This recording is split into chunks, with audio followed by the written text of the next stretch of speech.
በኢቢኤስ እንደቀጠለ ነው። እስካሁን የነበሩን ፕሮግራሞች ቆንጆ ናቸው አይደል? አንበሳ አንደኛ። አሁን ደግሞ ስለ ውበቱ ሰዓታችን ላይ ነን። በዛሬ ስለ ውበቱ ምን አመጣሽልን? ዛሬ እንግዲህ ወደ ኔል ስፓ ወይም ደግሞ የጥፍር ውበት መጠበቂያ ነው ጎራ የምንለው። ስለ ጥፍር ሲነሳ እንግዲህ ብዙ ነገሮችን ማለት እንችላለን። ድሮ የጥፍራችን ውበት ለመጠበቅ የውበት ሳሎኖች በምንሄድበት ጊዜ የተለያየ ቀለማት ያላቸው ጥፍር ቀለሞች ብቻ ነበር ተቀብተን የምንመጣው። አሁን ግን እድሜ ለቴክኖሎጂ ጥፍር መስራትም እንደ አርት የተለያዩ ዲዛይኖች እንዲሁም ደግሞ ለሰርግ ለተለያዩ ፕሮግራሞች የሚሆኑ ቆንጆ ነገሮች መሰራት ተጀምረዋል። በዚህ አጋጣሚ ነው ጥፍርን ትርፍ ነገር እናረጋዋለን እንጂ ውበትን በጣም ይጨምራል። ጥፍራቸውን የሚበሉ ሰዎች በጥፍራቸው የሚሸማቀቁ ሰዎች ጥሩ መፍትሄ ይዞላቸው መጥቷል ብዬ አምናለሁ። በተለይ እንዳልሽው የጥፍራቸውን ለሚበሉ ሰዎች ብዙ ጊዜ ፍለፊት እንደውም ጥፍራቸውን ለማድረግ ሲሳቀቁ ይታያል። ለነሱም እንግዲህ የተለያየ መፍትሄ ከንጽህና መጠበቅ መዘፍዘፉ ጥፍራቸው ደግሞ እንዲያድግ ይሄን ነገር እንዲታው የተለያዩ ቫይታሚኖችም አሉ። አይ በጣም ደስ ይላል። ቆንጆ ፕሮግራም እንደሆነ አልጠራጠርም። በደንብ እስቲ ሰፋ አድርገን እናየዋለን። እርግጠኛ ነኝ ተመልካቾችም ይወዱታል። መልካም እሁድን በኢቢኤስ ይቀጥላል። መልካም ጊዜ።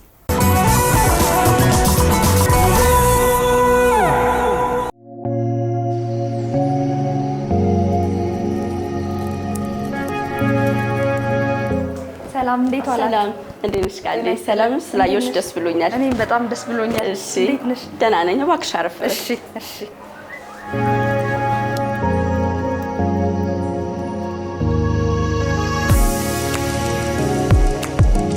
ራስሽን አስተዋውቂልኝ። እኔ ፍሬ እባላለሁ። በጥፍር ሙያ ላይ ወደ 13 ዓመቴ ነው እየሰራሁት ያለሁት። እንዴት መረጥሽው ግን የጥፍር ስራ? ከድሮ ጀምሮ ጥፍር ሳይ ዲዛይን ምናምን በጣም ደስ ይለኛል እና በዛ ሙያ ላይ ብሰራ ብዬ የራሴን ትምህርት ለመውሰድ ሞከርኩኝ። ከዛ በኋላ ራሴን በተለያዩ ነገሮች አፕግሬድ እያረኩኝ ከጊዜው ጋር እዚህ ደረጃ ላይ አሁን እገኛለሁ ማለት ነው። ድሮ የጥፍር ስራ ሲባል ጥፍር ቀለም መቀባት ብቻ ነበር። አሁን ግን ዘመናዊነት ቴክኖሎጂውን ብዙ ነገሮች ስለሚያግዙን ከእንክብካቤው ጀምሮ ይጀምራል። እንዴት ነው አንቺ ጋር ያሰራው ሂደቱ ምን ይመስላል?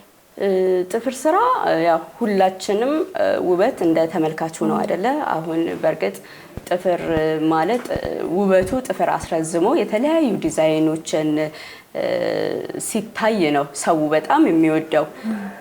ጥፍር ግን ጽድት ብሎ የአስፈላጊውን እንክብካቤ ተደርጎ በራስ ናቹራሊ ሆኖ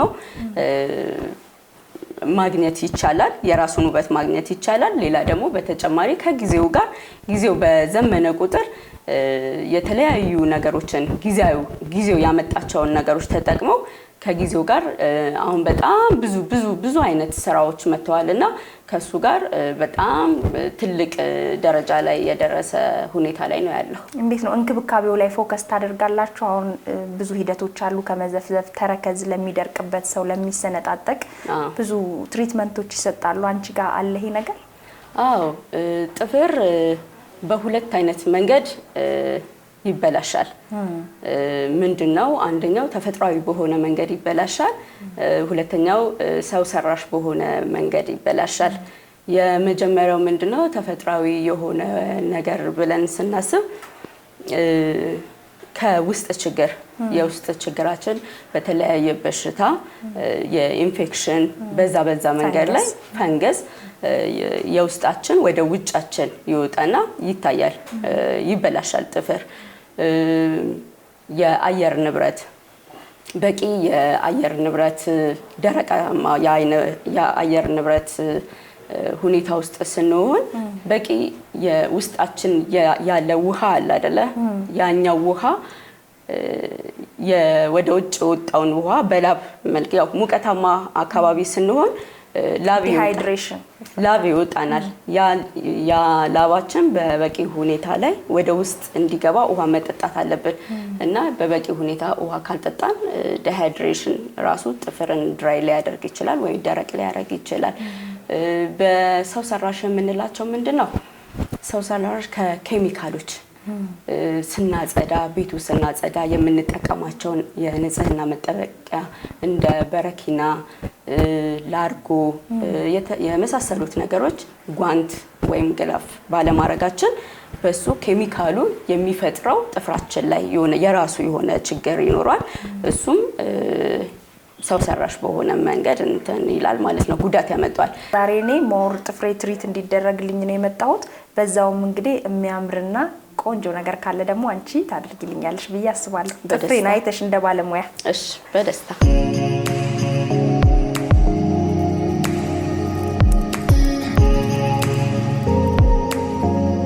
ሎሚ አደርግልሻለሁ። ሎሚ አንቲባዮቲክ ስለሆነ ለእግርሽ በጣም አስፈላጊና ጠቃሚ ነገር ነው። የባህር ጨው አለን። ሎሚ ስትድሮ እናቶቻችን በሎሚ ተረከዛቸውን ያሹ ነበር።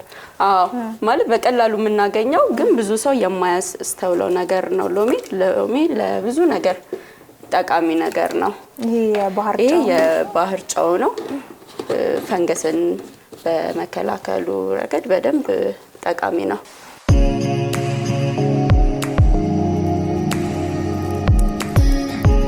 15-10 ደቂቃ ይበቃል።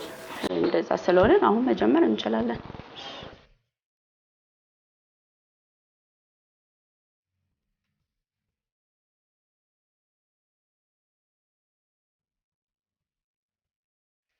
በቤት ውስጥስ አሁን የውበት ሳሎን እንደዚህ መምጣት ለማይችሉ ሰዎች በቤታቸው ውስጥስ እንዴት እግራቸውን መንከባከብ ይችላሉ?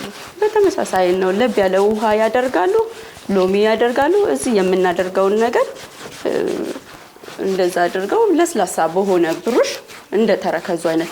አሁን ብዙ ሰው የሚመስለው እዚህም የሚመጡ ሰዎች ምንድነው መሰራት የሚመስላቸው በደንብ መፈክፈክ ነው። በደንብ መፈክፈክ ሳይሆን መሰራት ግን የቆዳው አይነት ምን አይነት ነው፣ እንዴት ነው የተጎዳው የሚለው ግንዛቤ ውስጥ አስገብተን ነው መስራት ያለብን። አሁን ቅድም የባህር ጨው ጨምረሽ ነበረ። በቤት ውስጥ በምናገኘው ማንኛውም ጨው ይሆናል?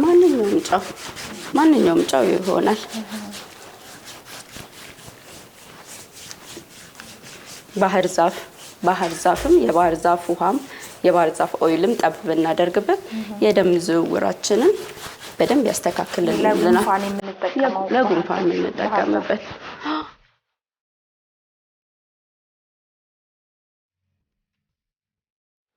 አሁን ቀጥሎ የማደርግልሽ ወደ ጥፍርሽ ነው የሚሄደው።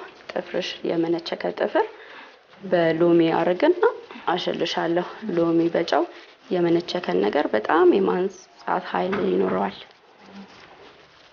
በጥፍር ቀለም በተለያዩ ነገሮች ሊሆን ይችላል።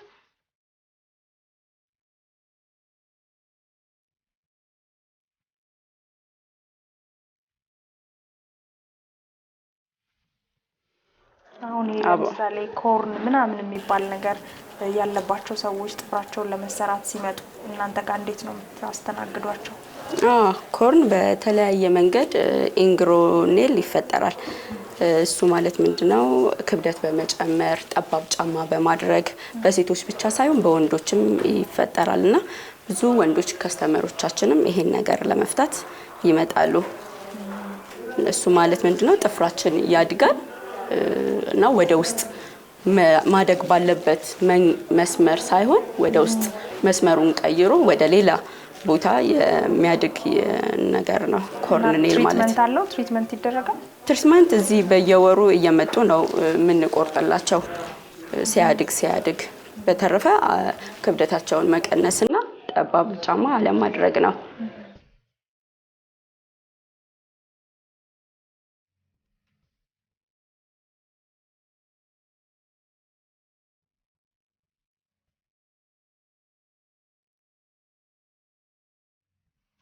አሁን ጥፍሮች ውስጥ ያሉትን እንዳለ አጸዳድቼ ጨርሻለሁ። ከዚህ በኋላ እግርሽ ግሎ እንዲያደርግ እንዲለሰልስ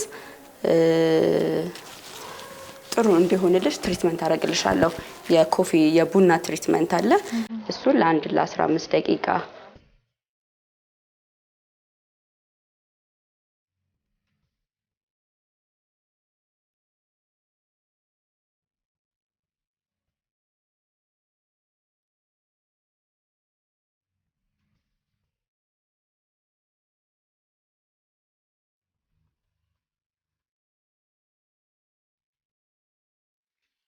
በጣም እግርሽን ያለሰልሰዋል፣ አንጸባራቂ ያደርገዋል። በቃ ተመልሶ ወደ ልጅነት ወደ አራስ እግር በዩ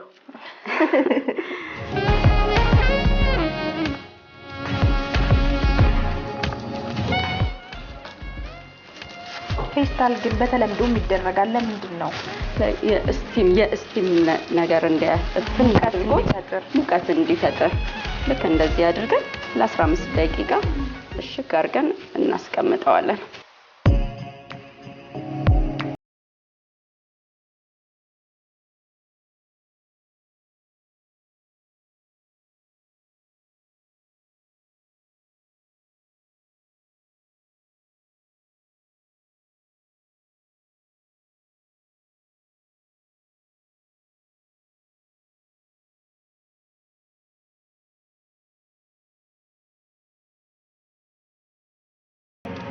እግሬ በጣም የለሰለሰው ደስ ይላል። በጣም ደስ ይላል። ፉት ፖሊሽ ነው። እግራችን ተረከዛችን በደንብ ከጸዳ በኋላ ቆንጆ አይነት መልክ እንዲኖረው ያደርጋል ማለት ነው። ትንሽ እግርሽን እዚህ ውስጥ አስቀምጫለሽ።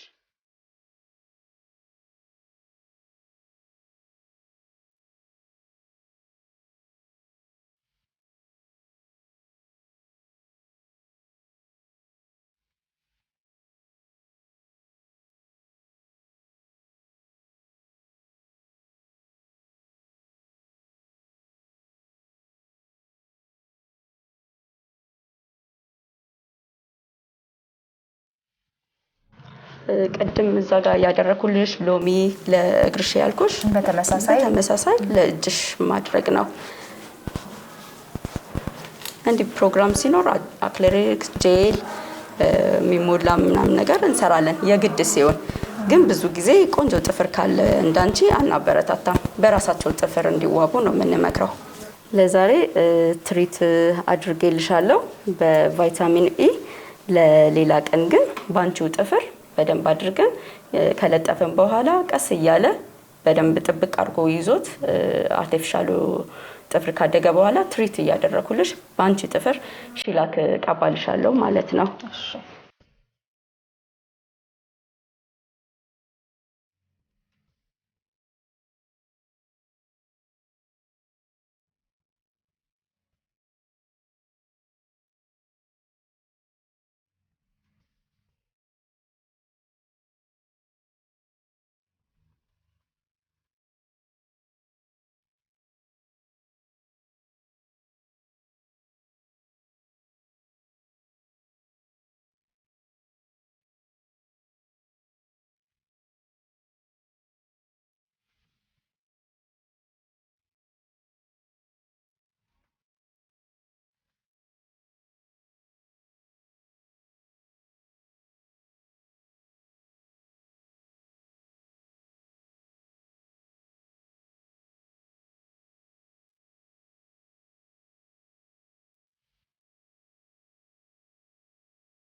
አሁን በደንብ ደርቋል ብዬ በጣም ነው የሚያምረው። በጣም ያምራል።